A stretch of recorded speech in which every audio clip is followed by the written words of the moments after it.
is a huge honor for me today to be podcast interviewing Dr. Aparna Sadineni. Did I say that right? Yes. Sadineni. I'm so excited to have you on our show today. You graduated from the University of California, San Francisco, and has over 17 years of experience in general and cosmetic dentistry. She is the current president of the Ohio Academy of General Dentistry. She has her Master of Academy of General Dentistry. She is getting accredited with the American Academy of Cosmetic Dentistry in April of 2017, and she is a fellow of the International Congress of Oral Implantologists. She completed more than 2,000 hours of continuing dental education, including 950 hours dedicated to hands-on skills and techniques. She received lifelong service recognition with the AGD this year. Her practice philosophy defines a commitment to quality and customer care. She takes care to listen to patients' aesthetic concerns while determining their needs for optimal oral health. Man, that is a lot of a college. Congratulations on getting your MAGD, become the president of the Ohio Academy of General Dentistry. You're just a mover and a shaker. I wanted to get you on the show for a couple of reasons. See if you agree or disagree with this. I've been a dentist for 29 years, so let's say 30. I look at all the dentists that I knew 30 years ago and the ones that I would say successful. And how do you define success?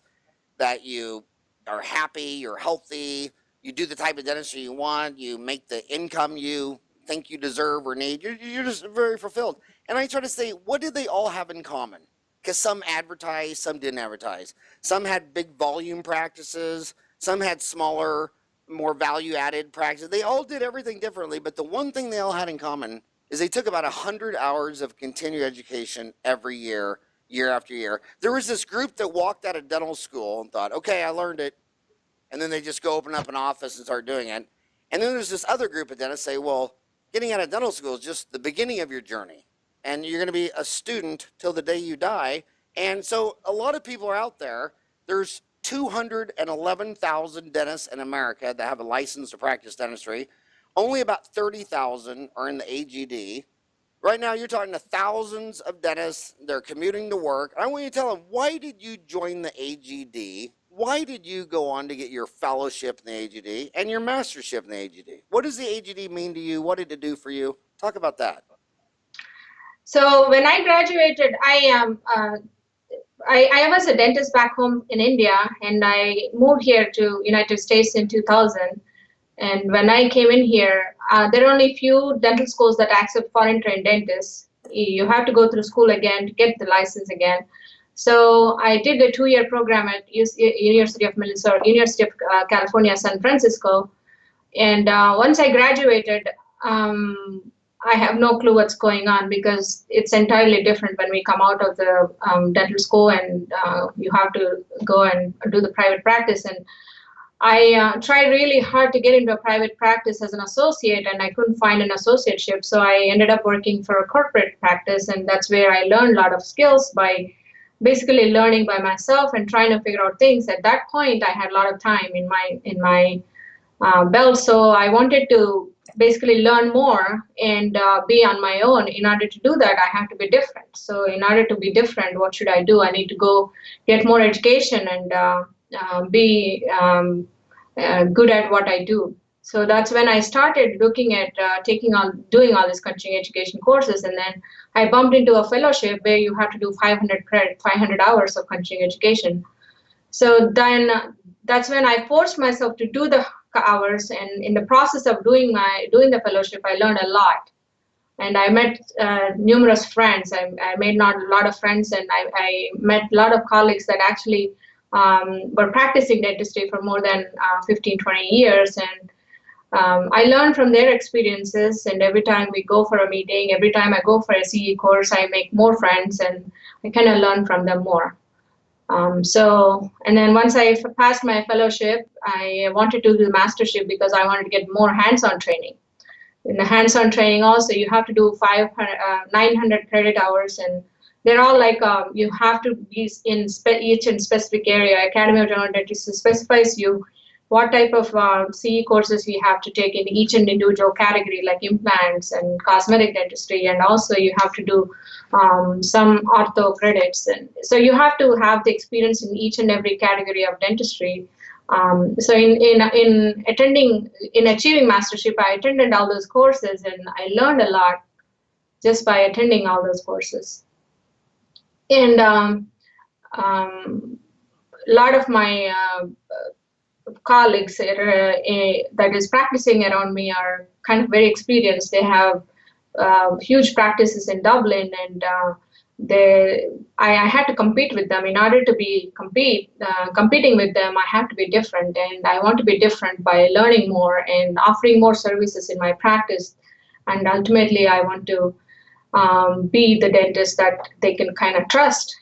So I want to build the relationship with the patient by their earning their trust and showing them that I am worth it. Oh, I've learned in 29 years that if you want to be really, really different and have everyone know your name, be the dentist that shoots a lion. Yes. Remember that dentist that shot a lion? Yes. Cecil the lion? The whole world knew his name overnight. All he had to do is shoot poor old Cecil one time. That is an amazing story, and it's true. When I look back at my MAGD, my best friends and colleagues I ever met in dentistry, I met in those courses that were on the same AGD. I mean, very, very like-minded people. I mean, you already got a lot in common. You're both a dentist, and now you're with the people who are really going for it and really are. I guess it's just a natural curiosity. Some people just don't care. They don't have any Right. questions. And then there's this group of dentists that are just naturally curious that just ask every single question and beat everything to death. So I want to go back to the beginning. So what made you move? I mean, I would think that would be you have to be incredibly brave just to pick up and go to a different country.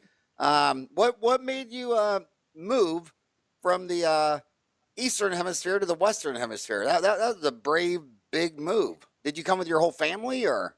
Yeah, I actually got married after my dental school back home, and my husband decided to come to United States because he's a computer engineer. At that point, India was not. He wanted to move here in order to get a better opportunity in life, and so that's why I moved along with him. So So just the two of you came. yeah, And how long have you been married when you been came? married for 20 years. No, no. How long were you married before you moved to a different country? Oh, for 3 years. 3 years. So was that scary or fun and exciting? Everything. all the above. All So they were. so so which corporate office did you work for? I work for the corporate called American Dental Centers in Ohio. It's the big thing. They have like 16 different offices. So a lot of old people like me read books and they go to dental lectures and conventions and buildings. The young millennials, they love YouTube and online and all that stuff. So I believe the majority of the dentists you're talking to now are millennials. Um, a lot of them, a lot of older people complain about corporate dentistry. Yet when I go into the dental schools say if it wasn't for corporate dentistry, they wouldn't have jobs. And a lot of these dental schools, 80, 90% of the students are going into corporate because they're giving them a job. Meanwhile, the old dentist who has 168 hours in a week and has his office open Monday through Thursday from 8 to 5, has his phone ringing off the hook Friday, Saturday, and Sunday with all the, and they're closed. And then they bitch about corporate when corporate's providing jobs. But what advice would you give there? I think about 20% of the people listening to this right now are dental students. What advice would you give to dental students when looking for corporate? Because there's 35 different dental corporations that have 50 or more offices. Any advice for finding a job in corporate or working in corporate or?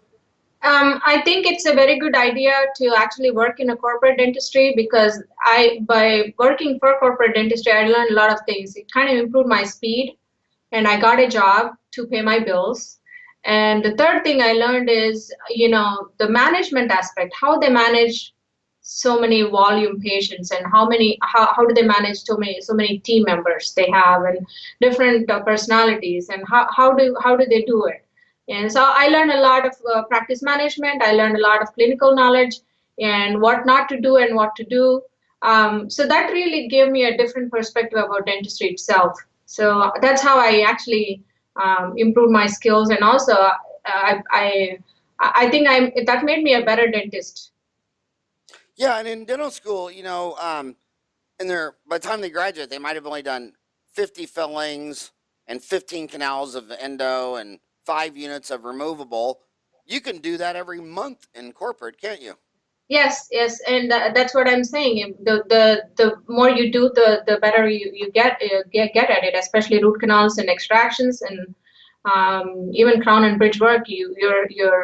You're expected to do a lot because you have to produce more. And in order to do that, you have to perform well and you have to work really hard. But at the end of the day, what it matters is basically you improve yourself. Yeah, so when I got out of school, May 11, 87, and it took me till September 21, 87, so May, June, July, August, it took me 4 months to get my office open. And I was so lucky. There was this corporate chain back then called Sunshine Dental, and they wouldn't let me work at the one close to the offices I was going to go into, so I had to work on the one on the other side of town. But it was open from 7 a.m. to 10 p.m., 7 days a week. And they said, well, what hours do you want to work? And I said, I want to work from 7 a.m. to 10 p.m., 7 days a week. They said, are you shitting me?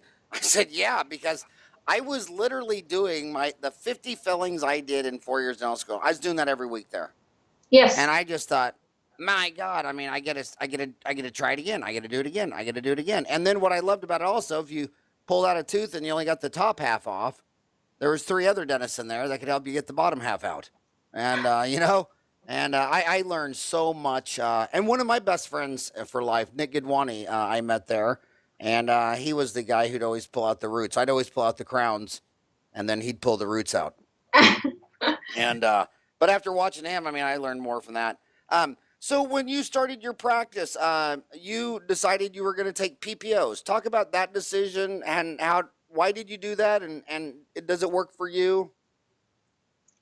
So when I was working for corporate dentistry, as I learned what not to do. That's one of those things where the practice management aspect of it.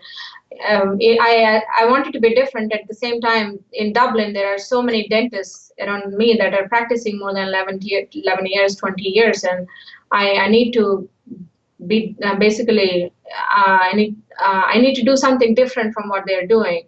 All those dentists back then were in 2006. They were not in network with PPOs.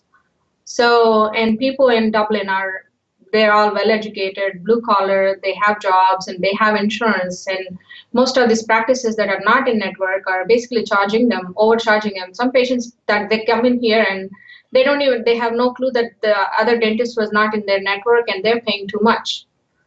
So anyway, I signed up for PPOs just to get the patients in the door because it's 2008. There is a recession going on, and I was not sure whether I'm going to survive or not. So I opened from scratch at the same time. I was nervous, so I signed up for all these PPOs, and that really helped me out. And I've been PPO practice even right now. I'm a PPO provider, and in about 10 years, I feel like I'm successful at this time, and I don't really regret it. So you're in Dublin, which is a suburb of Columbus. Yes. So they listen to this show in 150 countries. They're probably thinking you're in Dublin, Ireland. So was that town founded by a bunch of drunk Irish people in 1850 after the potato famine? Yes, there is a lot of Irish going on here. Goes on here. We have Irish festival. Yeah. Yeah, I did my family tree. My ancestors came from Ireland during the famine, 1850, when 1 million starved to death in Ireland and 1 million came to America. And they came 40 years before the Statue of Liberty. Wow. That's why I think it's always funny when people are saying, "Oh, the immigrants at Ellis Island and the Statue of Liberty," and it's like, dude, my ancestors came 40 years before the Statue of Liberty, and if they would have wrote the Statue of Liberty, said, "Give us your drunken poor, not just your poor." You'd have to be a drunk. But anyway, yeah. So Dublin, yeah, that is a good town. I've been there, and by the way, I saw a couple of businesses there that I thought I was telling you about. I thought were so cool. One was demographics change. When they tear down residential and build commercials, some of these Catholic churches have gone vacant and empty, and the church has sold old churches. And somebody in Columbus bought an old Catholic church that was closed down and turned it into a restaurant and called it the Refractory. And I thought that was the coolest restaurant I've ever eaten in forever. God, that was just so cool, especially growing up a Catholic boy. I mean, it was just great. My mom who's very Catholic, and my two sisters that are nuns. They were not very appreciative of that idea. They thought it was a bad idea, but I thought it was a very cool idea. So you're also interested. You said that you're going to get accredited in the American Academy of Cosmetic Dentistry. So tell me about that part of your journey. What got you into cosmetic dentistry? I love working on the front teeth, and basically every patient that I work on their front teeth really are amazing. It's a journey, and a lot of my AACD journey started with it's part of my CE course, and I went to a AACD meeting, and I was so passionate about all these dentists that are doing all this front teeth. I'm like, why are you guys crazy about this front teeth? And when I started doing it, it's just there are some patients that really wants to make their smile better, and I thought, maybe I should take it as a challenge and see how things go. So I started doing the accreditation. You have to pass the written exam, and you also have to submit like 5 different cases, and they have different criteria in order to pass it. They need a lot of documentation. So I want to challenge myself professionally and see if I can get there. And I want to prove myself that I am competent enough to pass the accreditation. So that's what I did. I just passed my cases, and I'm going to be accredited in April. And where does all this drive and ambition come from? Do you think you were just born that way, hardwired? Do you think your mom did this to you, your dad? What gave you the intense drive and passion? And I mean, you sound like an incredible overachiever, accomplish any goal they put in front of you. Where does this come from? My mom always tells me I'm an overachiever, and I don't settle for less. So that's how I am from the beginning. But really, the most important part is my husband. He's very supportive, and he's always encouraging me in order to do more, and he wants me to achieve more. And it's just that we like each other at that level where he really supports me a lot at home and also in the office, and that helps me out too. It's always good to have people that have a positive ambition along with you and who support you. So I am really thankful for the family support that I have, and also friends that have given me a lot of encouragement. So how many brothers and sisters did you have? I have one brother. Now, you have just one brother. Yes. Is he an overachiever too? Yeah, he is here with me in Columbus. He also lives about like 10 minutes from us. He's a computer engineer. Computer engineer. That is an amazing. So what have you learned on your cosmetic journey? I mean, question is, when you're doing anterior teeth, did you ever get into CERAC or? Yeah, so I bought CERAC, and I have CT scan machine. I placed my own implants. I went through a mission implant curriculum. So when I am doing the cosmetic dentistry, during the journey itself, I had to take so many. I wanted to take so many courses because I was not good enough. I thought I knew better, but when I realized that I did not know, then I had to go and learn again and reinvent the wheel again. And so I learned a lot during the process in submitting cases. Each and every case is very unique. You have to basically submit a case for replacing a missing tooth. That's my biggest challenge I went through. That was very tough to actually replace one implant in the front. So I went through a lot of gum grafting courses, implant courses in order to learn how to do that 100% right. So you got the CERAC machine? Yes. And what kind of CBCT did you get? I have Sirona XG3D. The Sirona what? XG3D. X3D? XG3D. XG3D. 3D. So that's not the Galileos, though, right? It's a smaller version of Galileos. Because that brings up a very question. When composites came out, I think anybody that reads the literature would have to say that a tooth-colored direct composite is an aesthetic health compromise because the amalgam clearly lasts twice as long. I mean, when you look at any research available, an amalgam lasts twice as long. But the consumers come in and they say, I don't want it. They want tooth-colored. So it's an aesthetic health compromise.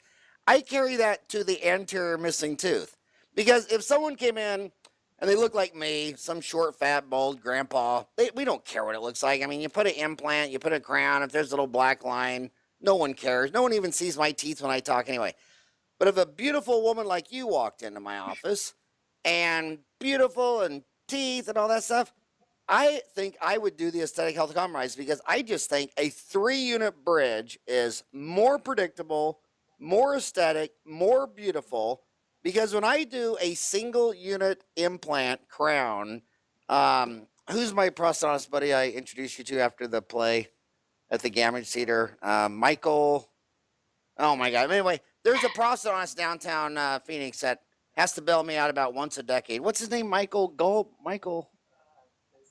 Anyway, but remember meeting him after the play? Yeah, there's 60-year-old good-looking prosthetist about once every 10 years has to go bail me out because you place it, you put the crown, they're still metal, they're still dark, she's still not happy, and luckily I got a prosthetist that can redo everything once a decade on a front tooth. But you know, at my age, I just think that I just tell it the aesthetic health compromise. If beauty matters more, I'm going to file down 2 teeth and do a bridge because I can nail that every time.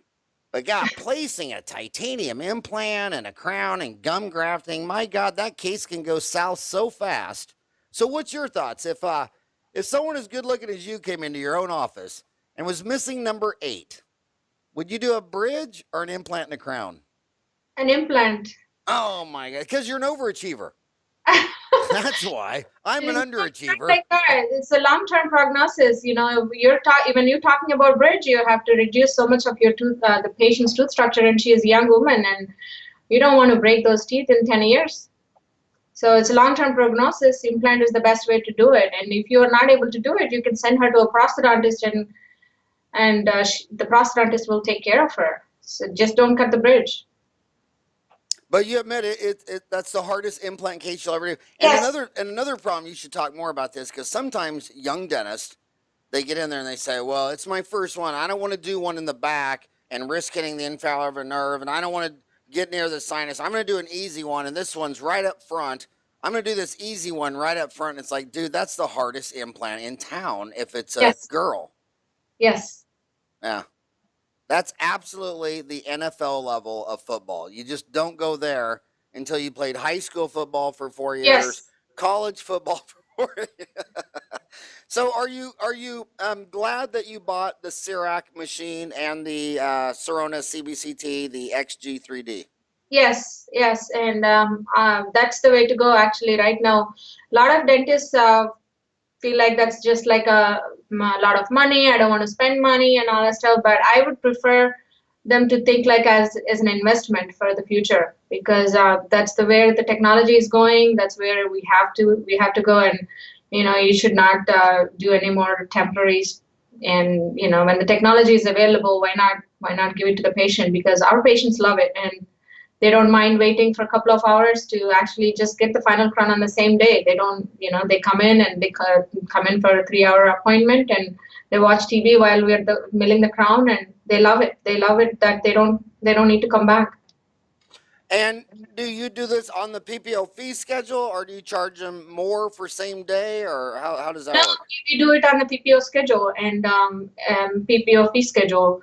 And also, I actually like CERAC because of my PPO practice because we have a lot of same-day conversions for the crowns because we have CERAC. And also, we do a lot of production on by doing this. We have Omnicam, and what Omnicam does is it does take the images in the color. So if the patient has a failing amalgam right next door, we take care of it on the same day while the patient is waiting for the final crown.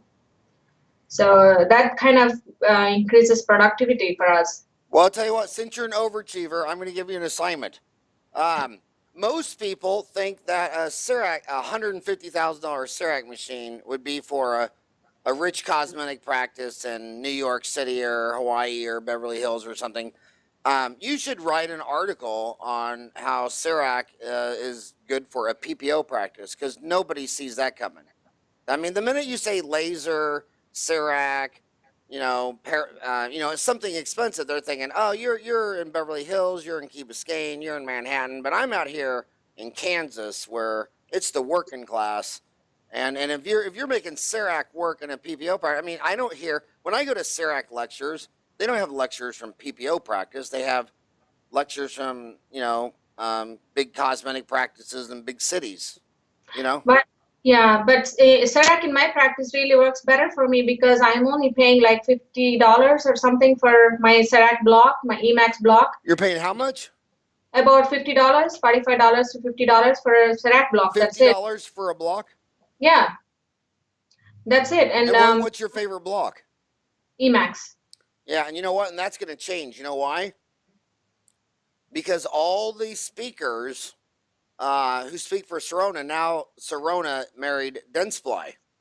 And so what percent of those speakers will immediately switch from Ivoclar to Dentsply blocks? On this, I'm serious. What percent of the speakers on the circuit do you think, for commercial reasons, will quit? Will switch to recommending Dentsply blocks? At least 50%. Yeah. So you say half the speakers in dentistry are commercially motivated.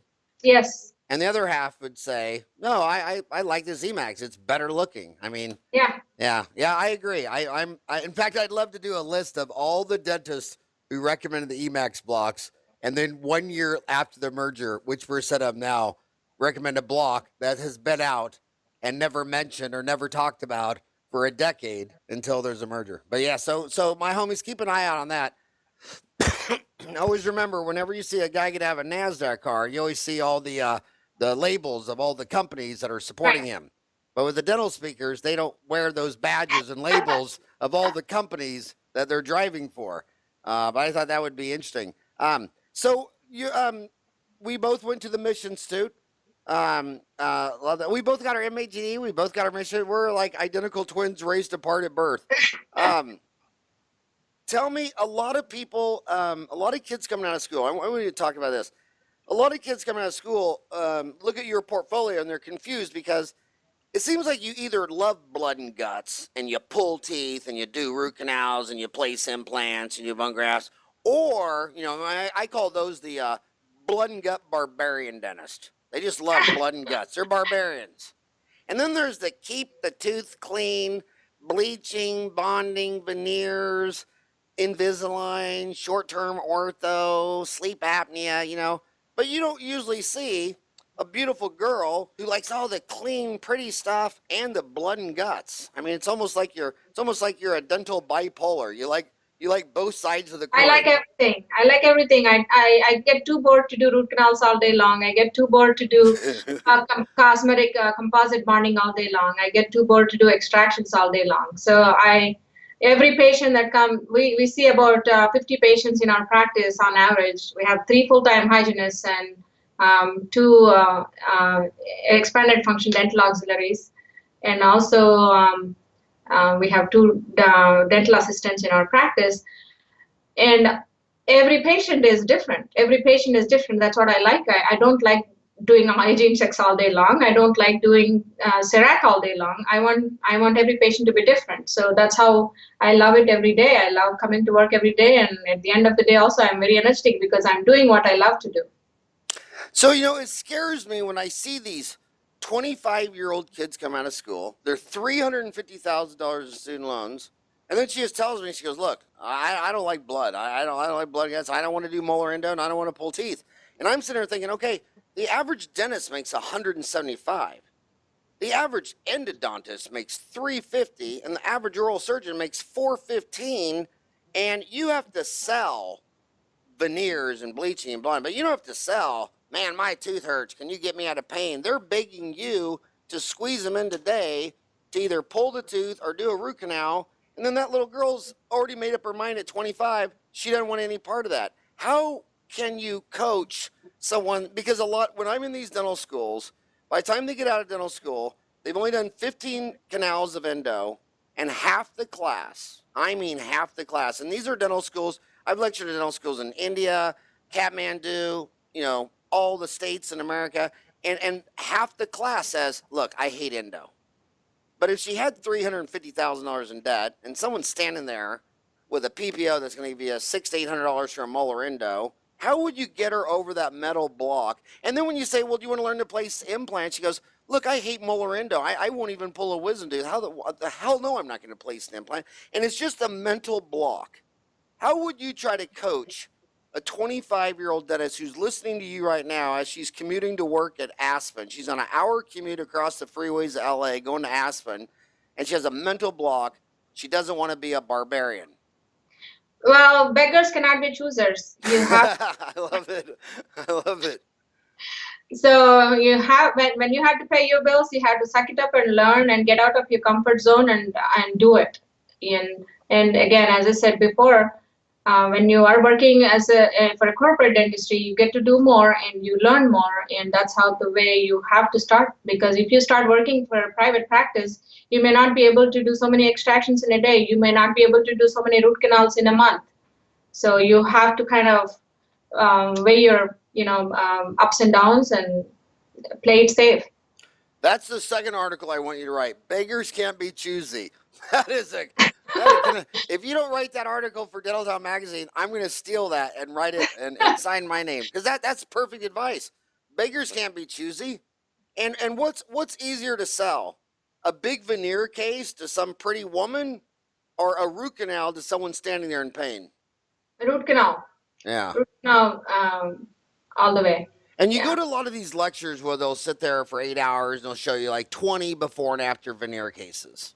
But I know the guy. I know the lecturer. I've known him for 30 years. You go into those offices, that big old fancy veneer case is maybe once a quarter. Yes. Maybe 3 times a year, but all day long it's root canals, crowns, extractions, single unit crowns. But then 96 out of 100 crowns sent to the lab is one at a time. But then when you go to the Ohio State meeting, everybody lecturing on crown and bridge is full mouth rehab. I see it in implants too. They all want to lecture about all on 4. Yet for every time one person does an all on 4, 1,000 dentists place one. And I like real world continuing education. I want to learn about placing one implant. I want to learn about doing a single unit crown, and I can skip the all on 4 lecture. Yeah, even when in our practice as a PPO dentist, we make more money doing more profit. You'll be more profitable doing fillings and crowns rather than doing veneers and Invisalign. It's not a profitable thing to do. We do a lot of Invisalign in our practice, but at the same time, that's not our goal. Our goal is to take care of the patient who's in pain, like root canals and crowns and fillings. And a lot of the corporate dentists or the practice management consultants that have tons of data for over 20, 30 years, they'll find 2 dentists that are both doing, say they're both doing 25 crowns a month. But one takes home twice as much money than the other one. It's because the restorative. If I'm doing 3 times as many fillings as you, because the crowns, the toothaches, but the bottom line is it's kind of the 80-20. If you want to change something big, change something small.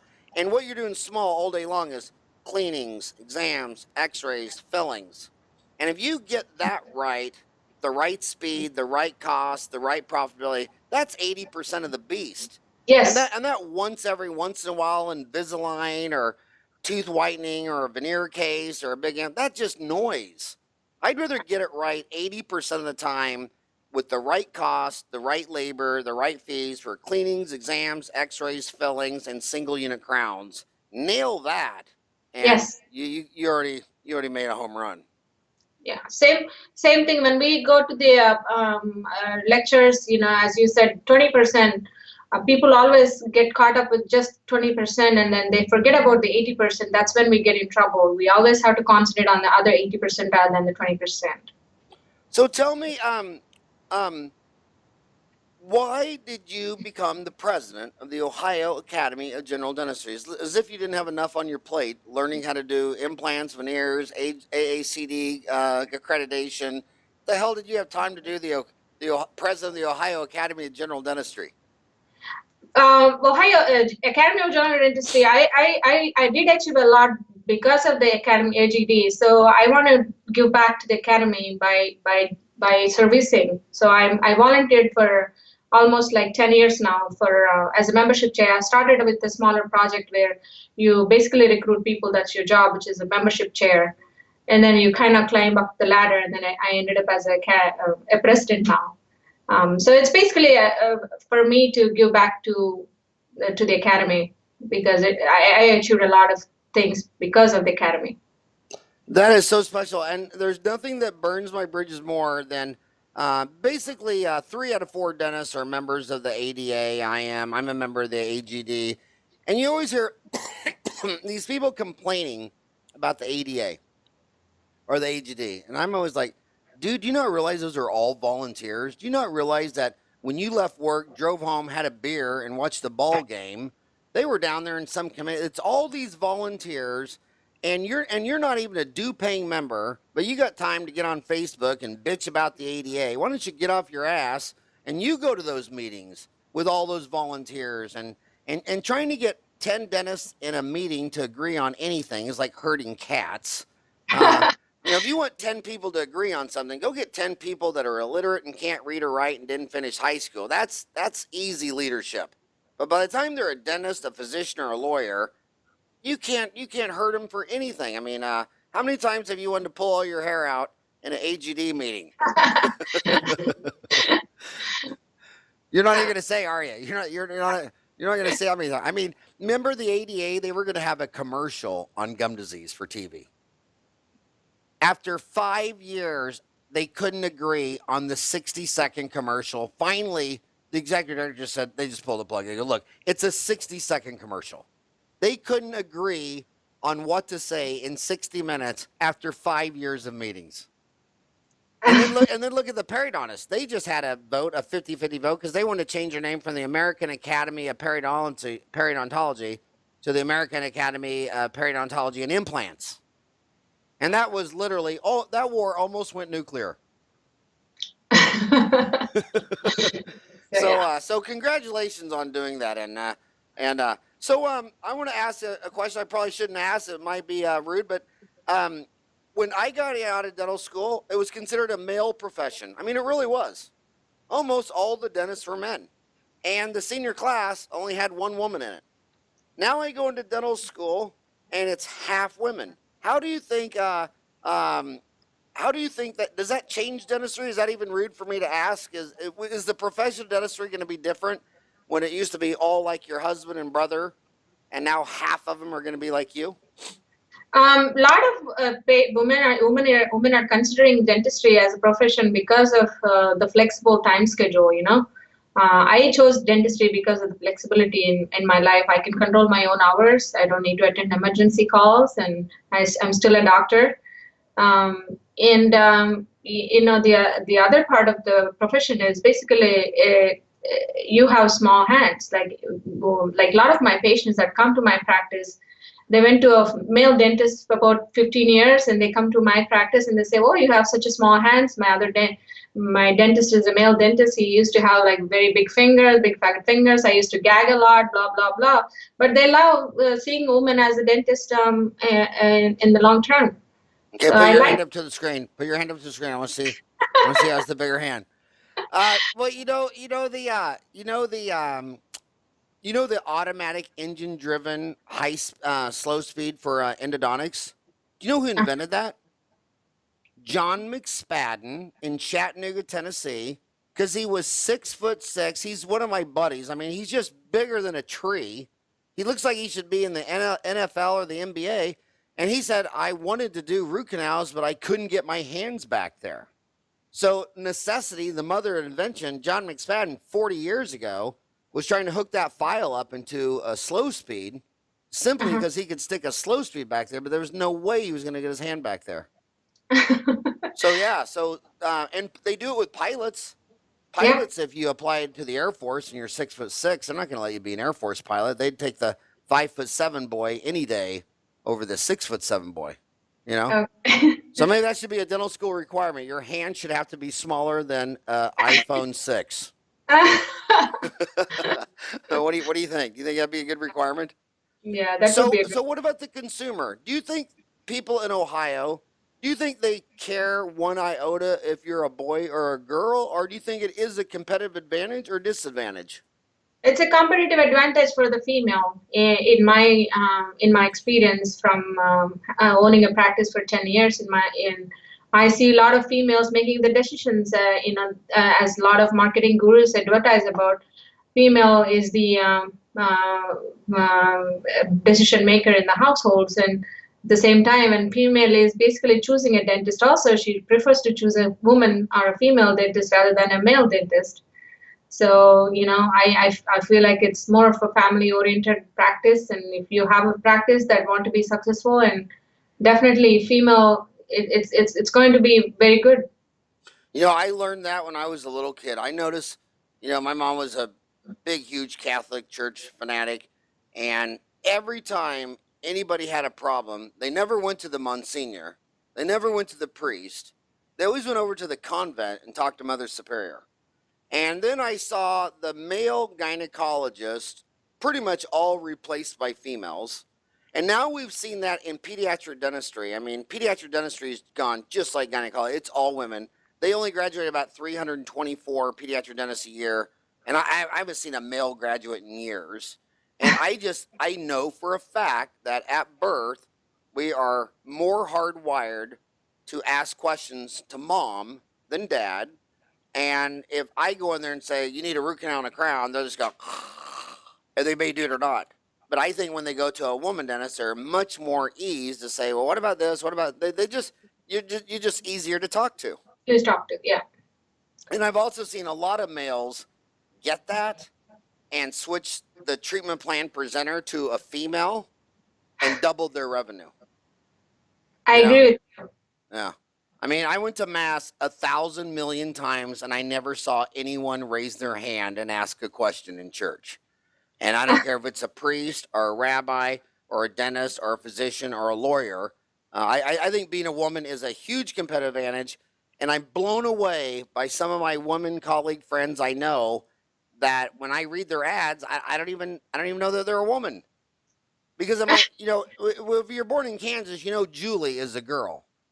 But you don't know if a lot of other names are girls or not. And if I was a woman dentist, that my whole marketing would be based around, because if I say you need dentistry, they only have two concerns: cost and fear. Yes. And cost, it doesn't matter what, but fear, I just think you'll hurt me a lot less than I would. I think the market believes that. It's just our comfort level. They have more comfort, and then the women are more compassionate and also more caring. That's the notion in the society. It's from the beginning. We were born with the same notion. So, can you be a member of the AGD without being a member of the ADA? Yes. Yes. So, there's a lot of people listening to you right now, and they're saying, I got a lot of student loans. I got a lot of debt. And I'm working at Aspen Dental. I don't have a lot of money, and I married an Irish guy, and he's just home drunk every day in bed. He won't go to work. So they don't have a lot of money. And if they had to pick between the ADA and the AGD, say the difference between the ADA and the AGD, and if you could only pick one, which one would you join? I would join AGD, and I would highly recommend all the students that are listening, and also the graduates that are listening to be part of the AGD, because if they are general dentists, Academy of General Dentistry is mainly for continuing education courses, and they offer a lot of CE courses and quality education. And also there are like-minded people. They have like all these general dentists that are getting together every year, and you learn a lot just by making them friends with them and meeting colleagues every so often. Getting involved with AGD is a good idea. And did you and your husband have children? Yeah, I have two daughters. I have 18-year-old. She is a freshman in college in Case Western. And then I have a 16-year-old. She is a 11th grader. So Case Western's in Cleveland. Yes.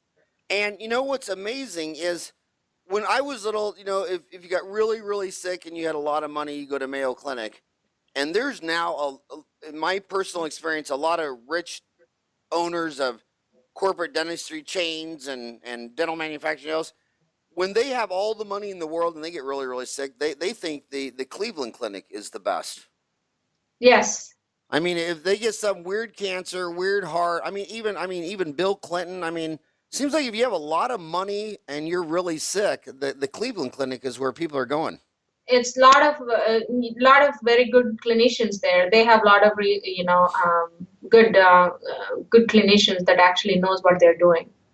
Yeah. So I want to ask you this. So there's probably a lot of dentists meet their spouse in dental school. A lot of them, husband and wife, might be driving to work right now. They're working as an associate, whether that be for a big corporate chain or just a man up the street. They want to open up their own office, but they want to start a family. And a lot of them are thinking it's probably have to pick one or the other. You did both. What advice would you tell a young lady who's scared? Because this is what they tell me. They say, I think I'm just going to stay in corporate because when I have that baby, I don't know if I can go back to work in 2 weeks. It might be 6 weeks. Maybe it'll be 10 weeks. I don't want to own the overhead and the rent and the mortgage and the equipment and this and that. And it just seems like a lot of risk. What would you coach some girl that says, I want to have 2 kids, but I want to own my own office? Can I do that at the same time? Would you do one first, one the other? Would you space them? Would you open up your own office and have that going first, then have 2 kids? You talk about that. When I actually opened my practice, my kids were actually a little older, so they were in elementary school, so they're not so young. So it kind of worked out for me.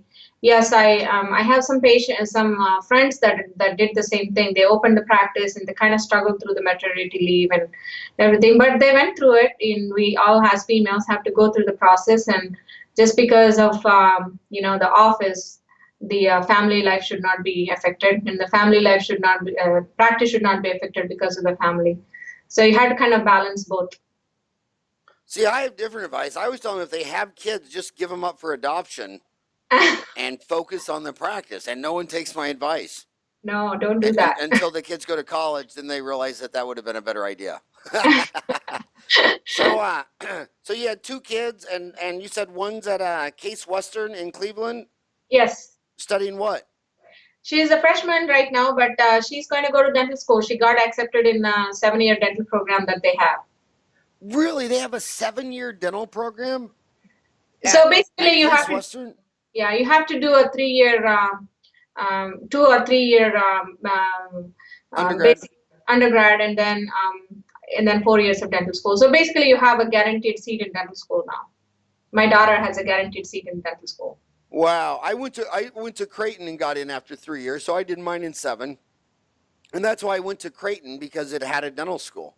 And wow, so she wants to be a dentist, and the other one's a girl too? Yes, she's also and the younger one is a daughter.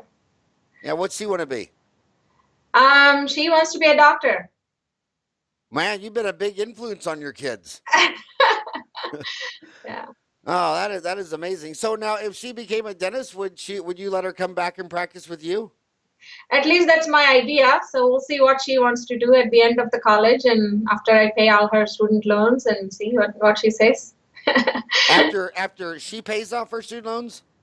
Yeah. Now, will you help her with school, or do you think it's better if she pays for herself? I am planning to help her with school. Yeah. Yeah. Yeah. Amazing.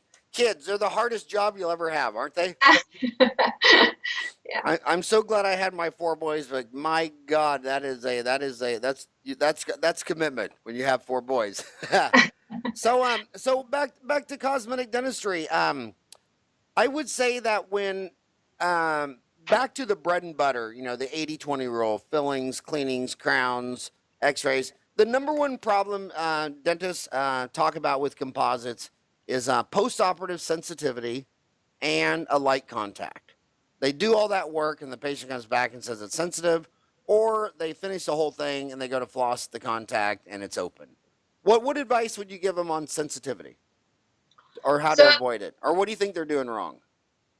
The post-op sensitivity from a lot of my continuing education courses is usually because of whether you're very deep into the dentin, and also you're not following all the principles that you're supposed to follow. as far as the steps that is involved. Total, there are so many steps in total edge bonding, and if you're not doing the bonding correctly or whatever time, you have to follow the protocol the manufacturer gave you. Otherwise, you're going to end up with problems. Same thing with even for crowns. And if I'm doing the CERAC, what we do is we basically put some bonding agent before we dismiss the patient for the crown in about a half an hour before we actually place the crown. So the patient it's not dried up. When you make the tooth very dried up, that's when they end up with post-op sensitivity. And what bonding agent and what composite do you like to use? I actually use Estelite Omega for my anterior cosmetic bonding right Who now. makes that? Tokiyama. Wow, Estelite Omega from Tokiyama.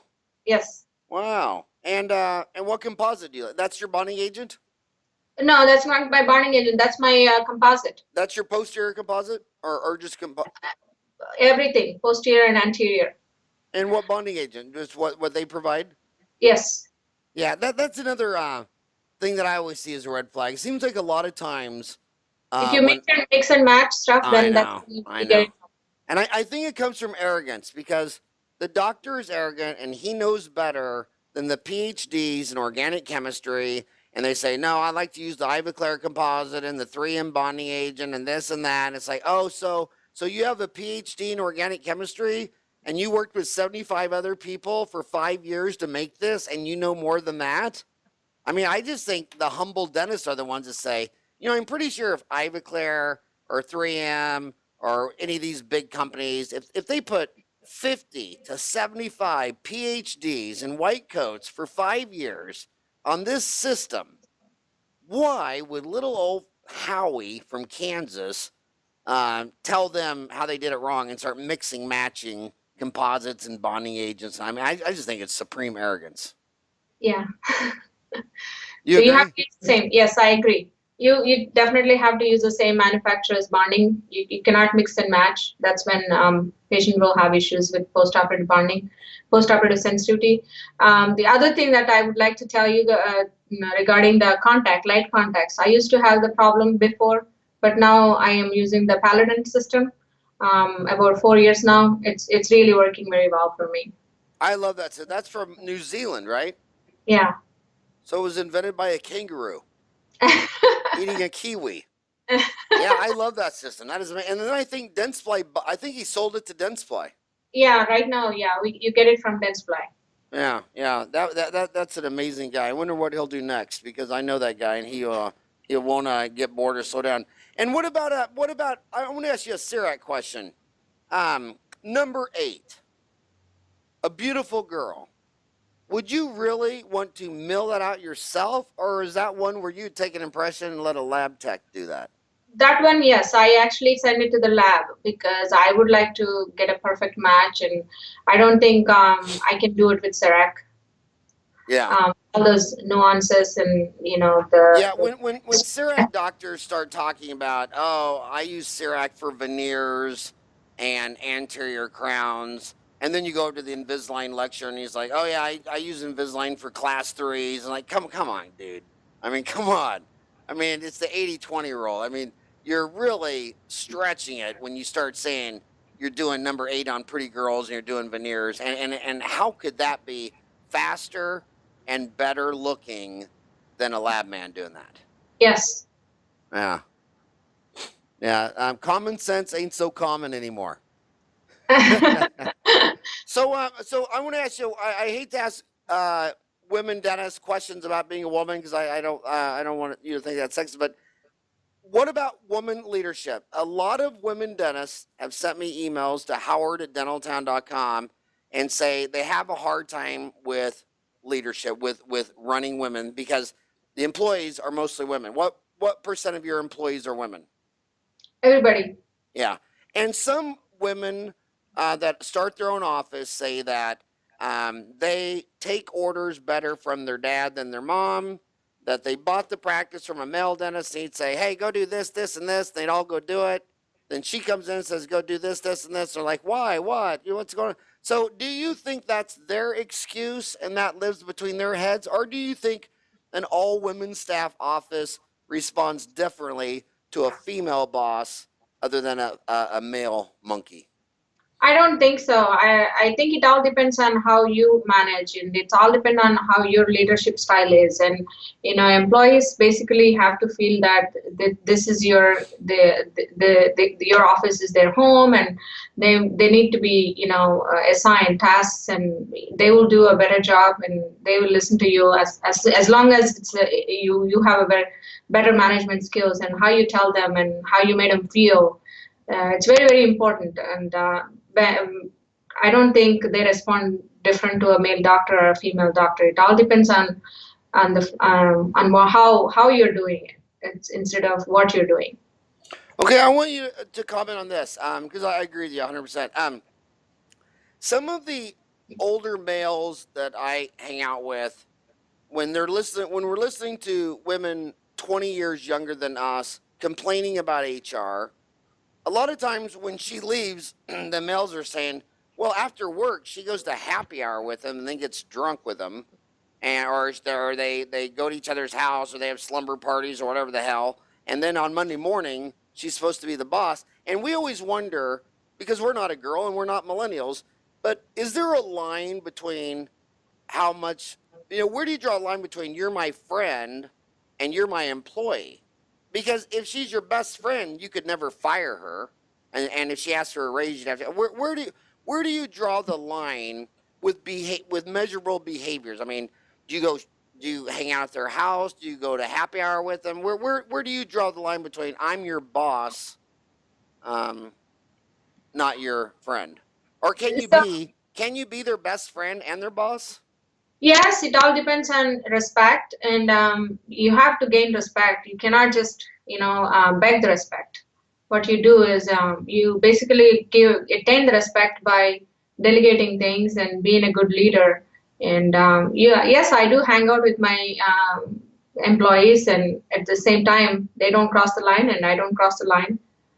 I am the boss regardless whether I'm in the happy hour or in the house or in my office. They treat me like a boss because of the respect that I gain from them.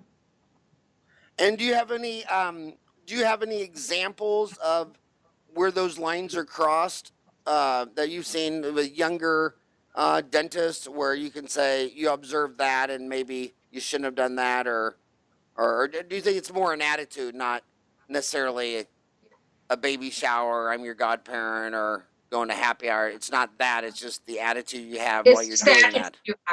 It's the attitude you build in your team. It's very, very important. Yeah, it's everything. Man, that was the fastest hour I've ever done on a Dentistry Uncensored. I could talk to you for 40 days and 40 nights. Seriously, I would, if you ever want to write an article for Dental Town, I would love that, because if you're going to write about using a CERAC in a PPO practice, then you're an official unicorn. I mean, think about all the speakers that speak about CERAC. They're all in. I'm saving a lot of money on impression material. I'm saving a lot of money on reappointing the patient, a lot of administrative costs, and also the lab cost. And also, because the patient is here for the crown, and if they need a couple of other fillings, I do the same day. So it's kind of more productive appointment for me. And then Ohio has expanded function dental auxiliary, so I utilize them and I delegate things. So that really helps me out. Interesting. We just passed that. I almost didn't come to Arizona. I wanted to come to Phoenix, Arizona, but where I was born, Kansas had expanded duty function. But they told me it was around the corner in Arizona in 1987, and they didn't pass it for 29 years. But now they have to have the two dental schools set up a program. So we're actually not going to have any till next year, but that's got to be so cool. Yeah. So do you mostly numb and prep, and then your expanded duty function assistants, rubber dam, contact, fill? Yes. Wow. I am and so then jealous. I do the check at the end of the appointment. I check the bite and I check the contacts before they dismiss the patient. That is amazing. That is so amazing. Now a lot of dentists push back on that. They don't want hygiene therapists. They don't want hygienists to open up their own location. They think anything like an expanded duty function assistant or a dental therapist or anything like that is too much supply of productivity, and they like to control supply and demand. What is your thoughts on the expanded function duty assistant? Yeah, FDO is really good for me because I cannot do 3 hygiene checks and 10 fillings, and also do another overflow column where I have to check an Invisalign. And so it's kind of helps me out to do time allotment, and it's more, for me, it's more productive. Yeah, it would be an interesting study to see who's more productive and profitable. 82% of dentists take PPOs, and I'd love to see a study of the profitability between dental offices that utilize EFTA and dentists that have to do it all themselves. And I just imagine you'd just be an easier game to play with an expanded function duty assistant. By the way, I've always had them in my office, but they've all been illegal. So I've never had a legal one. Oh. I just have when the dental assistants say, "Well, we legally can't do that." I say, "Okay, go tell your mom, and then go do it." And I'm kidding. But anyway, hey, thank you so much. Seriously, thank you so much for spending an hour today with me and my homies. What if anybody wants to contact you? Your website is DublinMetroDental.com. Yes. Dublin, Yeah. Is it Dublin, Ireland, or Dublin, Ohio? Dublin, Ohio. DublinMetroDental.com. What if someone wants to ask you a question? Can they email you or any? They can email me at Aparna@DublinMetroDental.com. That's Aparna, APARNA, at DublinMetroDental.com. And seriously, I'm so impressed with you. If you ever want to write an article for Dental Town, we'd love to have one. I love both of those deals.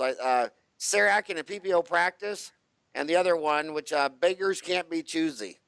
And because it's tough when you're trying to help someone when you go to dinner and the first thing they say is, "Well, I'm not going to do molar endo, and I'm not going to pull teeth." So and then you look at their numbers and it's like, well, their marketing's good, their new patient flow is good. They just refer everything out. I mean, you got to do something to pay the bills. Yes. So you would call it beggars can't be choosy. I would call it suck it up, Buttercup. Just do it. All right. Thanks for spending an hour with me today.